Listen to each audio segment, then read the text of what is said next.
Evangelho, sexta-feira, na oitava do Natal do Senhor. O Senhor esteja convosco, Ele está no meio de nós. Proclamação do Evangelho de Jesus Cristo segundo São Lucas. Glória a vós, Senhor. Quando se completaram os dias para a purificação da mãe e do menino, conforme a lei de Moisés, Maria e José levaram Jesus a Jerusalém a fim de apresentá-lo ao Senhor. Conforme está escrito na lei do Senhor, todo primogênito do sexo masculino deve ser consagrado ao Senhor. Foram também oferecer o sacrifício, um par de rolas ou 2 pombinhos, como está ordenado na lei do Senhor. Em Jerusalém havia um homem chamado Simeão, o qual era justo e piedoso, e esperava a consolação do povo de Israel. O Espírito Santo estava com ele e lhe havia anunciado que não morreria antes de ver o Messias que vem do Senhor. Movido pelo Espírito Santo, Simeão veio ao templo.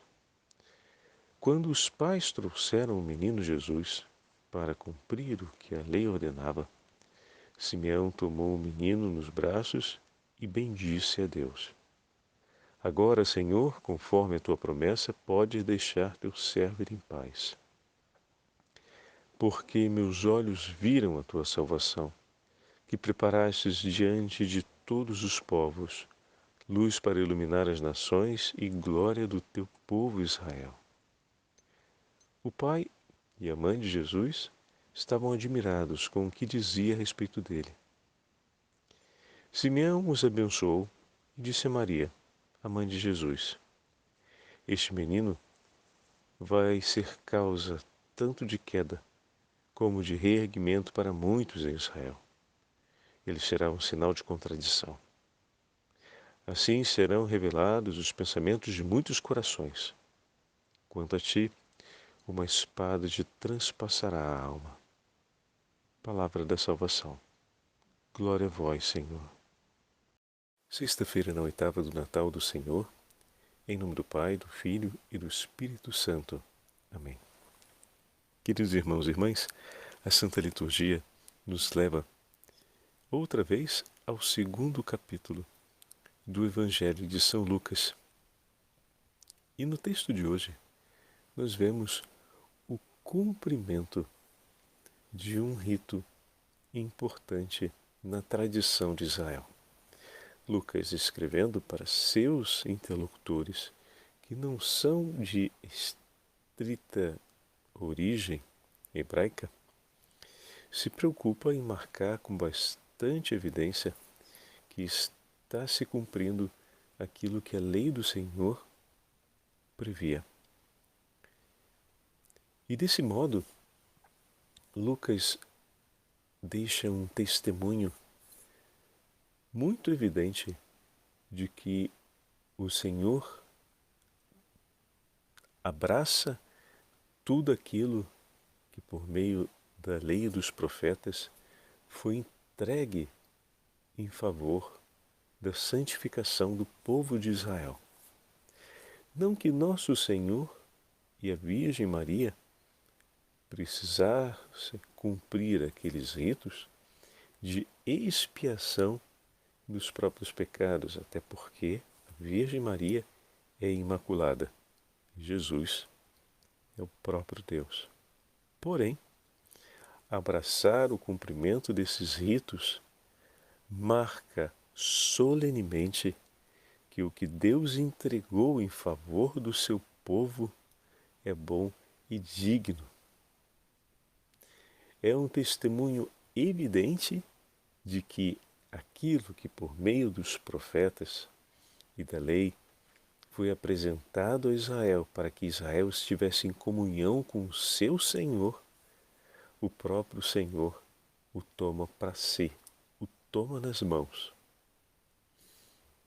Veja, meus irmãos, tudo que Deus nos propõe, por excelência, é bom, porque vem dele e nos leva para ele.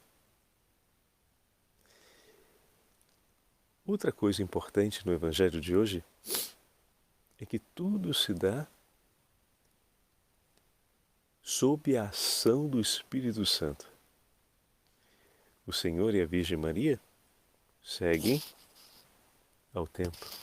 E como bem sabemos, a Virgem Santíssima está cheia do Espírito Santo. Juntamente com São José, ele se apresenta no templo para o cumprimento do dever de consagrar o filho menino a Deus. O primogênito é consagrado ao Senhor. Olha que tradição bendita! O ventre que se abre para a vida consagra o fruto da fecundidade ao Deus Altíssimo. A gente poderia pensar, bom, cada vez que uma mulher dá à luz, ela toma nos braços seu filho e, acompanhada do seu esposo e da família e da igreja, o leva diante da pia batismal e o consagra a Deus. E por meio do sacramento do batismo, aquele que veio ao mundo e que ela deu à luz, a quem ela deu à luz, recebe a luz de Cristo, recebe o Espírito Santo de Deus e se une de maneira inseparável ao Filho de Deus, passando assim a adquirir uma herança eterna. Olha que passo o Senhor nos deu a graça de cumprir através dos sacramentos da igreja. Olha que grande tesouro que cada mãe, cada pai pode oferecer por seus filhos. Veja, meus irmãos, que o cumprimento da lei que Jesus toma sobre si para confirmar o que Deus entregou para o seu povo foi elevado a uma grandeza ainda maior e entregue a nós através do batismo. Mas não para por aí. Eles também levaram os 2 pombinhos para cumprir o sacrifício previsto pela lei do Senhor. Entretanto, agora nós temos nas mãos a Santa Eucaristia, o sacrifício redentor de nosso Senhor Jesus Cristo, que vem oferecido uma vez por todas e renovado no tempo e na história, infinitas vezes até a vinda gloriosa de Cristo em favor da nossa salvação. Se na lei de Israel eram oferecidos esses 2 pombinhos, que era o sacrifício que os mais pobres tinham o dever de oferecer, agora o Rei da Glória, que se fez pobre, ofereceu sua própria vida em sacrifício, em reparação pelos nossos muitos pecados. Se a oferta do sacrifício no templo marcava uma aliança de amor e de reconciliação, Cristo Jesus se torna para nós o sacrifício da nossa reconciliação. A oferta agradável a Deus pela remissão de nossos pecados. E nesse sacrifício todos nós podemos tomar parte, recebendo o corpo e sangue de nosso Senhor. Contritos e arrependidos pelos nossos pecados, nos aproximamos da Santa Eucaristia e tomamos dessa forma parte no sacrifício redentor. Bendito o cumprimento da instrução da lei e dos profetas, que nos fala ou que nos introduz numa oferta ainda maior que aquela realizada por nosso Senhor. Movido pelo Espírito Santo, também ali estava aquele que viveu pelo Espírito. Meu irmão e minha irmã, que testemunho para nós esse de Simeão. Deixar-se viver conduzido pelo Espírito Santo. Olha que 3 tesouros nós temos até aqui, né? Para refletir sobre a nossa vida familiar, sobre a nossa casa, sobre a nossa própria história. O primeiro, a alegria de levar os filhos para serem apresentados ao Senhor e consagrados a Ele pelo dom do batismo. Agradeça ao Senhor hoje, porque a sua família, tomando nos braços a ti, te levou para que fosse consagrada ao Senhor e recebesse a luz do Espírito Santo. Ao mesmo tempo, pelas mãos de sua família, seus filhos foram levados diante do sacrifício do Senhor, ao conhecimento de Cristo, a participação na Santa Eucaristia, a poder receber o seu corpo e sangue. E dessa forma, a sua casa foi salva pelo sangue redentor do Senhor. A nossa vida foi reconciliada. E tudo isso nos foi dado, ou foi oferecido em favor dos nossos filhos, da nossa família, para que fôssemos homens e mulheres a viver cheios do Espírito Santo, a viver conduzidos pelo Espírito Santo, a viver sob a luz do Espírito Santo, guiados pelo Espírito de Deus, de maneira que o Espírito nos leve durante a nossa inteira história, onde é importante que estejamos. Movido pelo Espírito Santo, Simeão recebeu a promessa de Deus. Viveu cada um de seus dias e, pela ação do próprio Espírito Santo, soube que não morreria sem receber essa grande graça de contemplar a vinda do Messias. E esperava por aquele dia.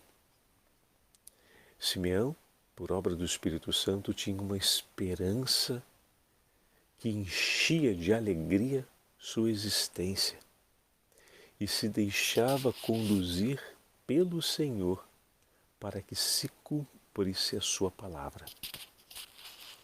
A felicidade e o tempo da vida de Simeão passava declaradamente por ele, pelas mãos do Senhor, pois o Senhor se manifestou a ele e ele acolheu a sua palavra e o agir de Deus em sua vida. Também nós queremos viver uma vida cheia de felicidade e de satisfação por termos Deus presente nela. Mas nem sempre nos deixamos guiar pelo Senhor. Às vezes, buscamos fazer a nossa estrada, a dominar de tal forma a querer definir os tempos e os eventos na nossa vida, quando o Senhor nos chama a acolher o mover da sua graça em nós.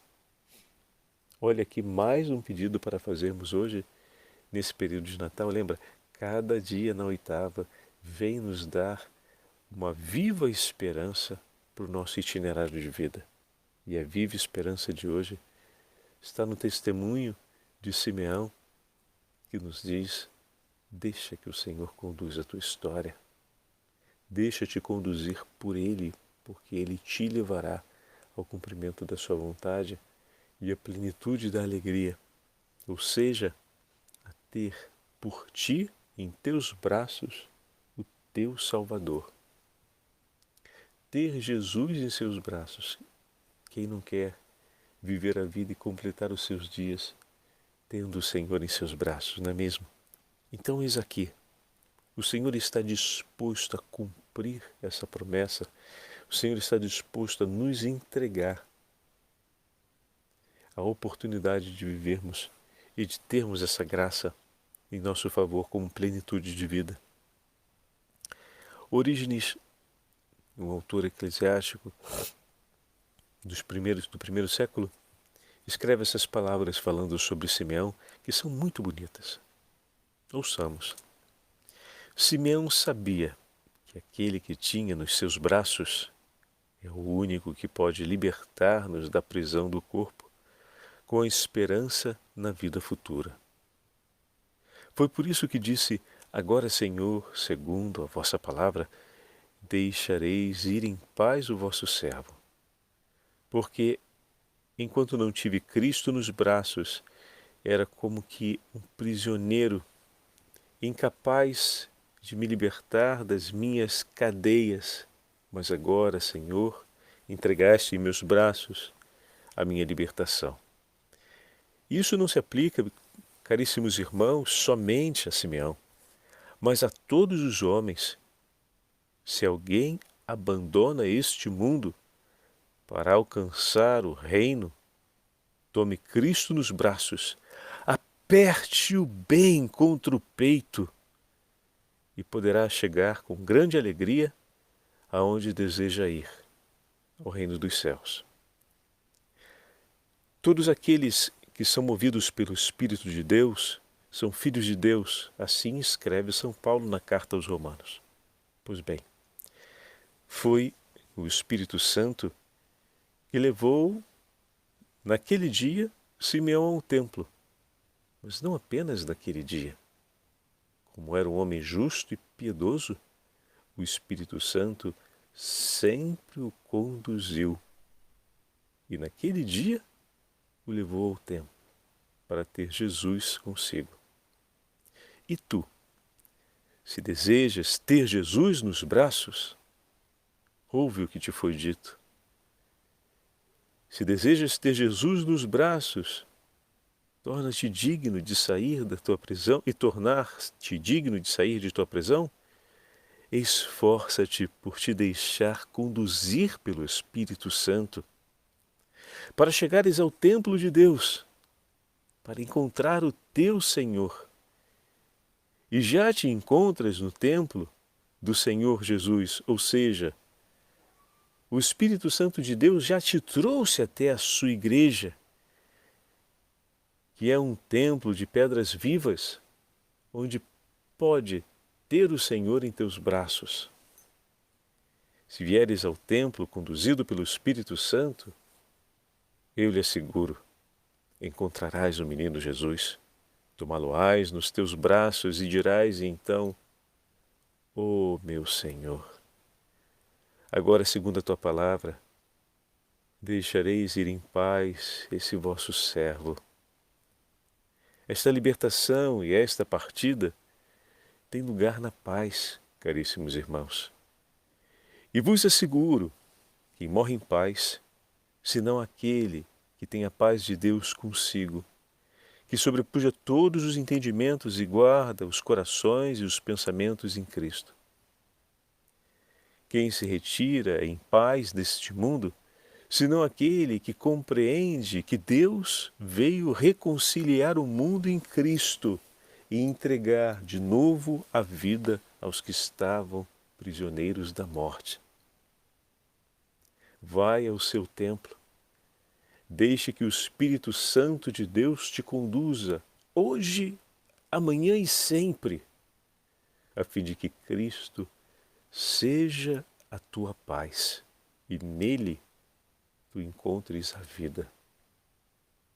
Com essas palavras, Orígenes junta de maneira tão significativa os elementos do Evangelho de hoje e nos entrega um grande chamado de alegria para esse tempo do Natal, renovando a nossa esperança.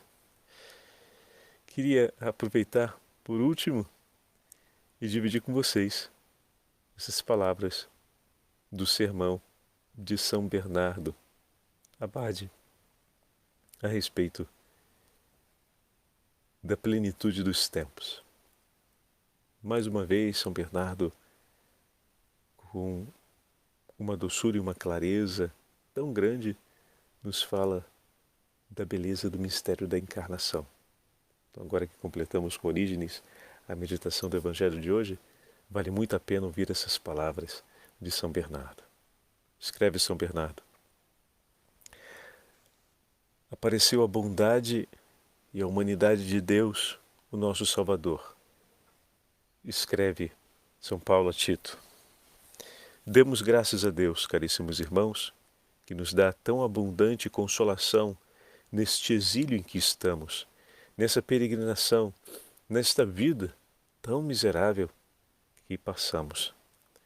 Antes de aparecer a sua humanidade, a sua bondade também se encontrava oculta. E, no entanto, esta já existia desde toda a eternidade, porque a misericórdia do Senhor é eterna e sem fim. Mas como poderíamos conhecer tão grande misericórdia? Estava prometida, mas não era experimentada, e por isso muitos não acreditaram nela. Muitas vezes e de muitos modos, escreve São Paulo na carta aos Hebreus, Deus falou por meio dos profetas e dizia: eu tenho pensamentos de paz e não de aflição, como disse Jeremias. E o que respondia o homem que experimentava a aflição e desconhecia a paz? Até quando direis paz, paz, e não a paz? Por esse motivo, os mensageiros da paz choravam amargamente, como escreve o profeta Isaías, dizendo: Senhor, quem acreditou no que ouvimos? Agora, porém, caríssimos irmãos, em nosso tempo, os homens podem acreditar, ao menos no que veem com seus olhos, pois os testemunhos de Deus são verdadeiros e para sempre, escreve o Salmo 92.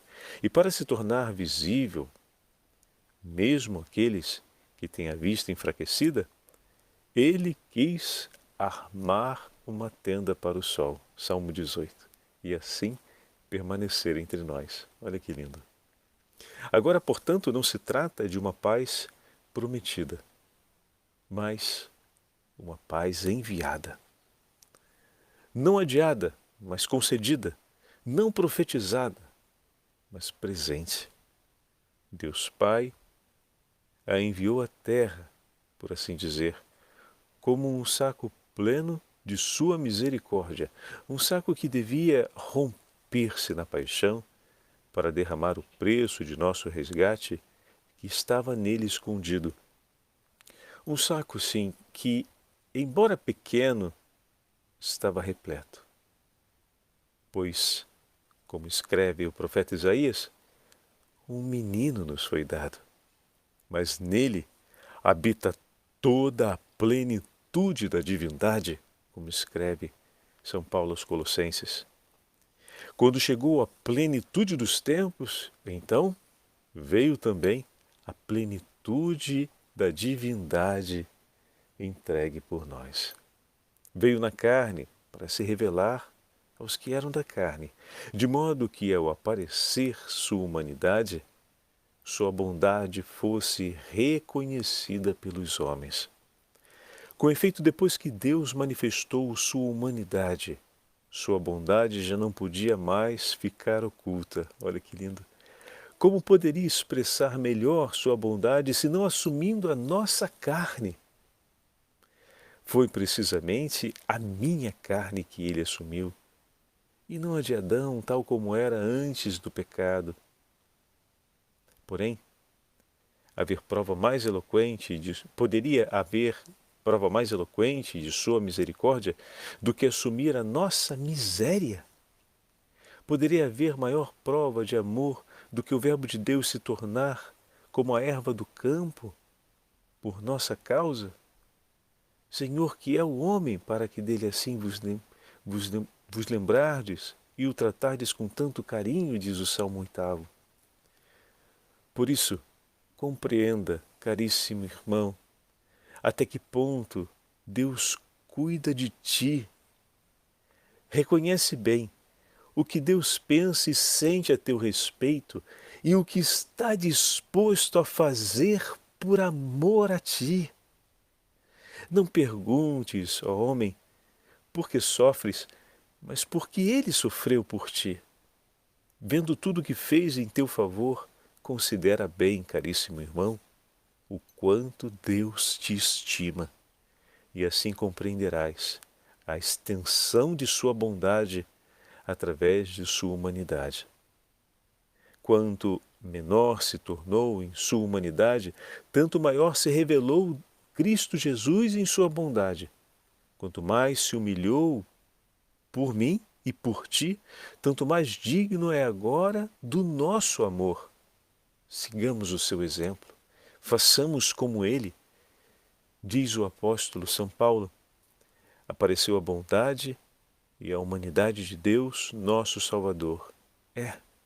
Na verdade, como é grande e manifesta a bondade de Deus, o nosso Salvador, e dá-nos uma grande prova de bondade aquele que quis associar à humanidade o nome de Deus. E por meio do seu nome, nós cantaremos a alegria da sua misericórdia por nós. Com essas palavras, São Bernardo nos motiva, mais uma vez, a estarmos dentro das alegrias do Natal. Renova a nossa esperança e nos faz sorrir diante do menino Deus. Que pela intercessão de São Bernardo de Claraval, que pela intercessão de todos os santos e santas de Deus, pela intercessão de Simeão e da Virgem Maria e São José, nós possamos cantar a alegria do Príncipe da Paz que está no meio de nós. O Senhor esteja convosco, Ele está no meio de nós. Pela intercessão da Beatíssima Virgem Maria, de São José e de todos os santos e santas de Deus, abençoe-vos o Deus Todo-Poderoso, Pai, Filho e Espírito Santo. Amém.